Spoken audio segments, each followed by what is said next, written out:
जितनी कथा यहाँ से बांटी जाती है, व्यासपीठ से जो जो शब्द बोला जाता है, दुनिया चाहे कितना भी विरोध करे, पर जो बात व्यासपीठ से कह दी गई है वो पत्थर की लकीर के बराबर सत्य की सत्य ही निकलेगी, आज नहीं तो कल निकलेगी। उसको प्रमाणित कर, उसको बस समझने वाला है, उसका भले कितना भी विरोध हुआ उस बात का, पर वो सत्य है, वो सत्य रहेगा, उसका विरोध करना। पढ़ो, अध्ययन करो, एक पुराण का अध्ययन करो, पढ़ो, धीरे धीरे उसको स्मरण। महाराज मालिनी शिव जी का आराधना करती, पार्वती मैया और मालिनी पूजन का साज ला कर देती। मालिनी का नियम था, पूजन का सामान जब भी लाती थी ना, वो गुनगुनाती हुई आती, बड़ी प्रसन्न मुद्रा में आती। तुम्हारे जैसी नहीं थी कि तबेलों जैसा मुंह बनाती। जेठानी उपास करे सास, परेशान करे हमको, फलार बना दे, सामान ला दे, पूजन का सामान लगा दे, थाली लगा दे, और मुंह फूल रहा है, चेहरा बेकार कर रहे हो। मालिनी ऐसी नहीं थी। अगर कोई कह देता, पार्वती जी ने कहा कि मुझे शिवलिंग की निर्माण करना है, मालिनी गुनगुनाते प्रसन्न चित्त में पूजन का सामान लेकर आए। मेरा बच्चों से निवेदन है, मेरे बेटा बेटियों से भी निवेदन, मेरे बहुओं से भी निवेदन, सास अगर कोई 30 त्योहार का व्रत करे और तुमसे कहे कि बाजार जा रही हो तो ये फूल लेकर आना, सास ने भले 10 रुपए दिए हो फूल लाने के लिए, पर पति से कहना मम्मी ने फूल मंगवाए हैं, फूल लाऊंगी तो अच्छा लाऊंगी, 5 रुपए तुम भी दो, मैं 15 रुपए का लेकर आऊंगी, अच्छा ला। पर दुनिया की इतनी उल्टी है। बच्चे का जन्मदिन है, गिफ्ट लाना है 500 रुपए, पत्नी की शादी की सालगिरह है, गिफ्ट लाना है 1500 की साल, घर के लोगों का उत्सव है, बच्चों का फंक्शन है, सामान लाना है महंगा से महंगा। और फिर आ गई जन्माष्टमी का त्योहार, और जन्माष्टमी का त्योहार आया, रामनवमी आई या कोई उत्सव आया, कोई सामान माँ ने कहा माला लियाना, कितने की है? 20 रुपए की, इससे छोटी 10 की, इससे छोटी 8 रुपए की, दे दे। हल्की से हल्की ला। भगवान भी समझ गया तेरी दृष्टि में मैं हल्का हूं, मेरी दृष्टि में तूने हल्का।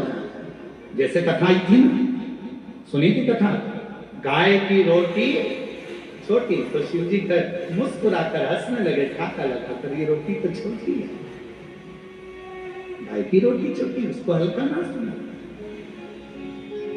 श्रेष्ठ समझे, श्रेष्ठता प्रदान श्रेष्ठ।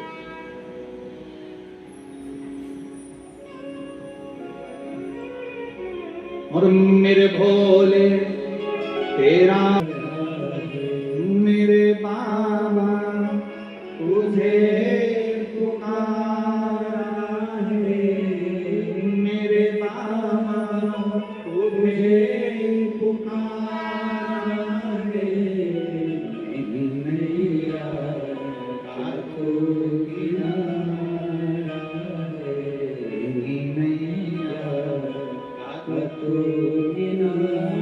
श्रेष्ठता में दीजिए। मालिनी जब भी सामान लाती, गुनगुनाती, प्रसन्न चित्त में।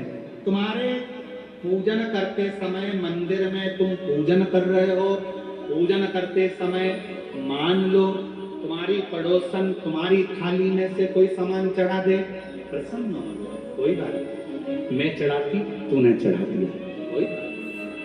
हरतालिका तीज का पूजन कर रहे हो, बहुत सारी महिलाएं पूजन करती हैं, थालियां एक साथ आ जाती हैं, सबकी थाली रखी रहती है, ध्यान नहीं रहता कौन सी थाली कौन की है, तुमने किसी ने तुम्हारी थाली में से सामान लेकर चढ़ा दिया, कोई बात नहीं, मैं चढ़ाती तूने चढ़ा दिया, बाबा को देख रहा है ना किसका है, कहाँ है, कहाँ से आया, ये उसको मालूम है। मेरे बताने से, मेरे बताने से कितना सुंदर कहा है महाराज। अग्नि पुराण में एक बात मिलती है,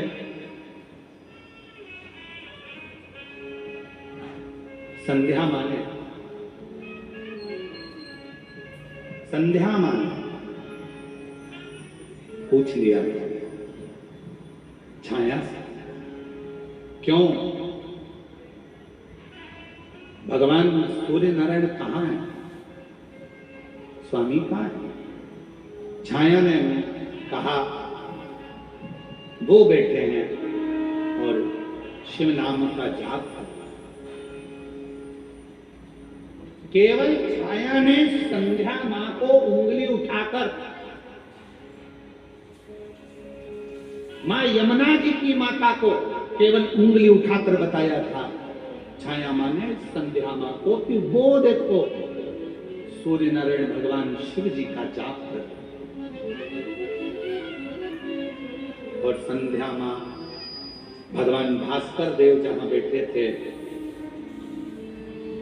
उस वक्त बड़ी, और जो बड़ी तो शास्त्र कहता है कि जो सूर्य नारायण भगवान तप कर रहे थे, केवल संध्या उस पथ पर बड़ी थी और सूर्य नारायण भगवान जो तप कर रहे थे उस तप का आधा हिस्सा मां संध्या के ओर चले गया था। उस तप का आधा हिस्सा कितनी प्रबलता। कोई ने पूछा क्यों साहब हमें भूख लग रही है, हम कुबेरेश्वर धाम आए हैं, भैया भोजन की व्यवस्था कहाँ पर है?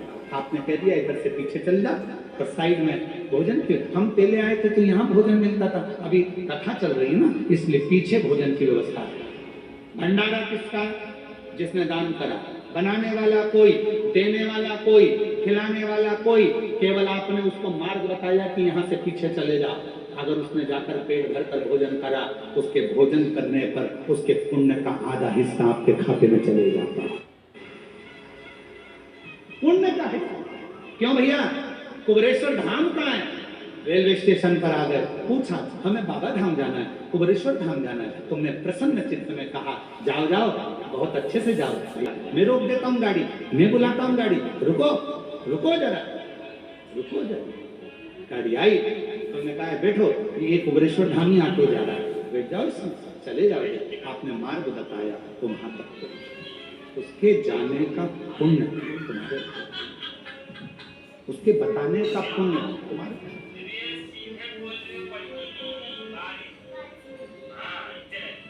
हमारी माता जी हमको कहती हैं कि वो ऑटो वाले बड़े बेकार हो गए। हमने पूछा काय हो गए माँ?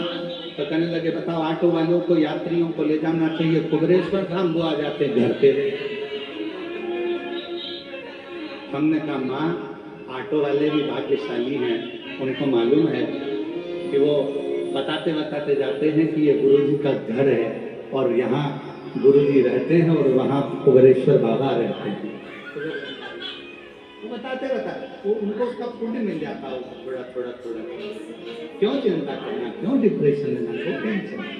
अरे बेचारे परेशान होते हैं, आते हैं, खड़े रहते हैं, तुम तो रहते नहीं हो और वो बेचारे यहाँ खड़े होकर जाते हैं, बड़ा दिल दुखता है। हमने कहा माँ तुमको लगता है कि दिल दुखता है, पर उनको चेहरे पर प्रसन्नता रहती है कि हमने गुरु का घर भी देख लिया, उनके चेहरे पर प्रसन्नता रहती है, उनका भाव शुद्ध है, उनका भाव नहीं। क्या सोचना, मार्ग बताना। और ये कथा आती है श्रीमद् भागवत में, हमने कई बार इसका वाचन पूर्व में स्मरण किया।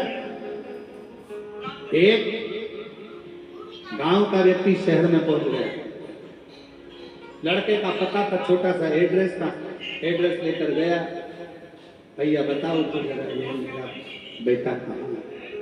कोई बताए नहीं, धुतकार दिया।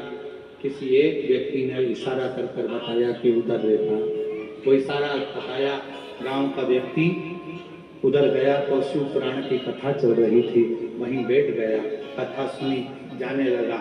स्कूटर में बेटा आ रहा था, बाप को देखकर बिठा कर ले गया। जिसने रास्ता दिखाया था वो इतना पाप कर चुका था कि उसको स्वर्ग मिलना मुश्किल था। पर मरने के बाद चित्रगुप्त महाराज से पूछा गया इसके पाप और पुण्य गिनो। चित्रगुप्त महाराज ने कहा इसने जिंदगी में पाप ही पाप करा है, केवल एक पुण्य करा, शिव महापुराण का रास्ता दिखाया था। इतने में धर्मराज बोले रास्ता नहीं दिखाया था, उस गांव के व्यक्ति को उसके बेटे का एड्रेस बताया था, वो तो गांव वाला जाकर बैठ गया कथा में।